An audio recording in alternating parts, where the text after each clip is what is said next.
Лемківська народна пісня «Беру лен».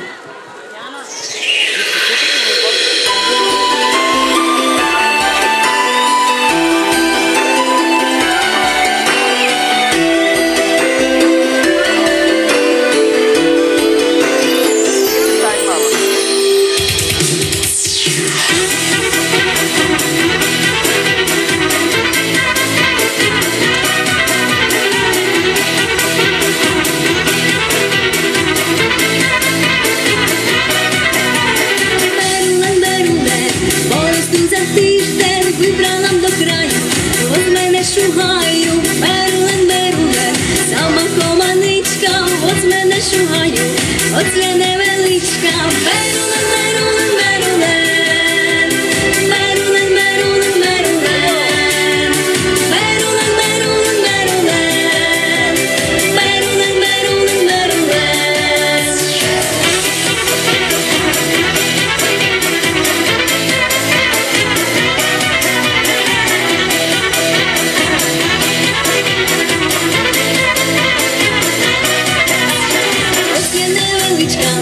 Але я шуничка, стану колобочка, як у краї рочка, Олене, мілене, і зелений лене, хто тя ту посіяв, хай і вибере, зелен, зелен, зелен, зелен, зелен, зелен, зелен, зелен, зелен, зелен, зелен.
Всеукраїнському фестивалі лемківської культури «Дзвони Лемківщини» та збереження культурної спадщини лемків.